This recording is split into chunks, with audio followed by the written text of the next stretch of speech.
ಎಲ್ಲರಿಗೂ ನಮಸ್ಕಾರ. ನಾನು ಲಡ್ಡು. ಎಲ್ಲರಿಗೂ ನಮಸ್ಕಾರ. ಎಲ್ಲರೂ ಹೇಗಿದ್ದೀರಾ? ಎಲ್ಲರೂ ಚೆನ್ನಾಗಿದ್ದೀರಾ? ವಿಡಿಯೋನ ಸ್ಟಾರ್ಟ್ ಮಾಡೋಣ ಫ್ರೆಂಡ್. ಲಡ್ಡು, ಯಾಕೆ ಬೇಜಾರಾಗಿದೆಯಾ? ಏನಾಯಿತು? ನನಗೆ ತುಂಬ ಬೇಜಾರಾಗಿದೆ.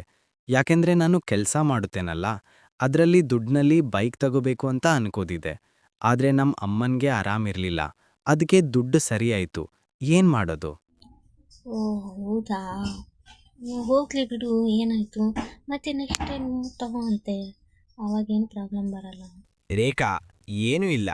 ಎಷ್ಟು ದಿನದಿಂದ ಹೀಗೆ ಆಗುತ್ತಿದೆ?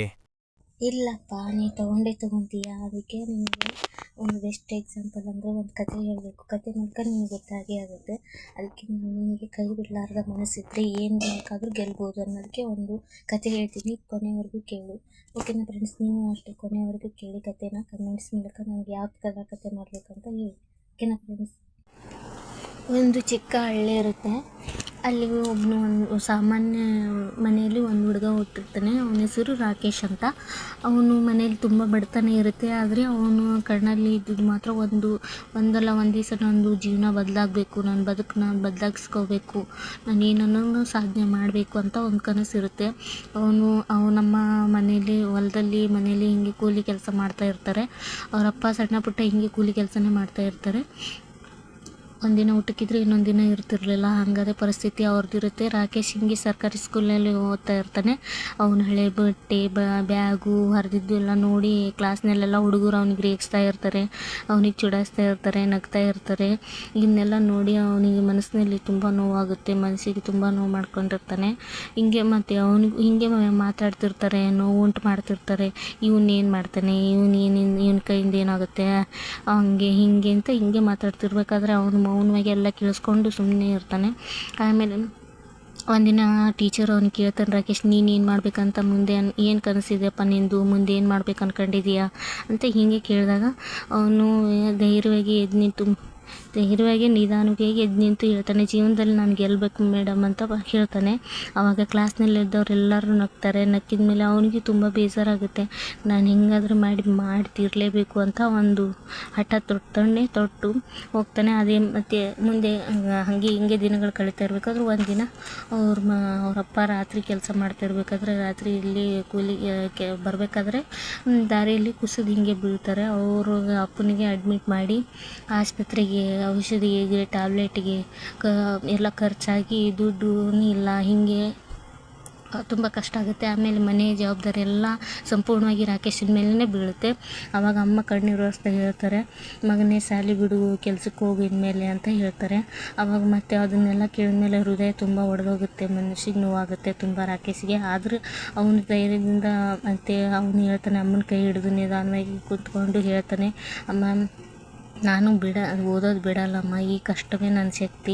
ಬೆಳಿಗ್ಗೆ ನಾನು ಕೆಲಸ ಮಾಡ್ತೀನಿ, ಮಧ್ಯಾಹ್ನ ಕಾಲೇಜಿಗೆ ಹೋಗ್ತೀನಿ, ರಾತ್ರಿ ಓದ್ತೀನಿ ಅಂತ ಹೇಳಿ ಹಾಗೆ ಅದೇ ರೀತಿ ಮಾಡ್ತಾನೆ. ಬೆಳಿಗ್ಗೆ ಕೆಲಸ ಮಾಡ್ತಿರ್ತಾನೆ, ಮಧ್ಯಾಹ್ನ ಕಾಲೇಜಿಗೆ ಹೋಗ್ತಿರ್ತಾನೆ, ರಾತ್ರಿ ಎಲ್ಲ ಓದ್ತಿರ್ತಾನೆ. ಲೈಟೂ ಇರಲ್ಲ, ದೀಪದ ಬೆಳಕಿನಲ್ಲೇ ಓದ್ತಿರ್ತಾನೆ. ಸ್ನೇಹಿತರು ನಿದ್ದೆ ಮಾಡೋ ಹೊತ್ತಿನಲ್ಲಿ ಅವನ ಭವಿಷ್ಯ ಕಟ್ತಿರ್ತಾನೆ. ಜನಗಳು ಮತ್ತೆ ಹಾಗೆ ಹೇಳ್ತಿರ್ತಾರೆ, ಎಷ್ಟು ಓದಿದ್ರಿ ಏನು ಪ್ರಯೋಜನ, ಬಡವನಾಗೆ ಉಳಿತಾನೆ, ಹಂಗೆ ಹಿಂಗೆ ಅಂತ ಏನೇನೋ ಮಾತಾಡ್ತಿರ್ತಾರೆ. ಅವನ್ನೆಲ್ಲ ಕೇಳಿಸ್ಕೊಂಡು ಸಮಾಧಾನವಾಗಿರ್ತಾನೆ. ಆದರೆ ಅವನೊಳಗಿಂದು ಒಂದು ಧ್ವನಿ ಹೇಳ್ತಿರ್ತೈತಿ, ನೀನು ಎಲ್ಲೂ ನಿಲ್ಲಬೇಡ, ನೀನು ಮುಂದಕ್ಕೆ ಹೋಗ್ತಾನೆ ಇರೋ ಹಾಗೆ ಅಂತ ಹೇಳ್ತಾ ಇರ್ತೈತಿ. ಮತ್ತು ಒಂದು ಸ್ವಲ್ಪ ದಿನದಲ್ಲೇ ದೊಡ್ಡ ಪರೀಕ್ಷೆ ಅಂದರೆ ಎನ್ಯುವಲ್ ಎಕ್ಸಾಮ್ ಇರುತ್ತೆ. ಎನ್ಯುವಲ್ ಎಕ್ಸಾಮ್ನಲ್ಲಿ ರಾಕೇಶ್ ಫೇಲ್ ಆಗಿಬಿಡ್ತಾನೆ. ಇದು ತುಂಬ ಮನಸ್ಸಿಗೆ ನೋವಾಗುತ್ತೆ. ಕಣ್ಣೀರು ಹಾಕ್ತಾ ಮತ್ತೆ ಕುಂತ್ಕೊಂಡ್ಬಿಡ್ತಾನೆ. ಜನಗಳೆಲ್ಲ ಮತ್ತೆ ಹಾಗೆ ನಗ್ತಾ ಇರ್ತಾರೆ. ಹಾಗೆ ಮತ್ತೆ ಮತ್ತಿಷ್ಟು ಸ್ಟಾರ್ಟ್ ಮಾಡ್ತಾರೆ ಮಾತಾಡೋಕ್ಕೆ.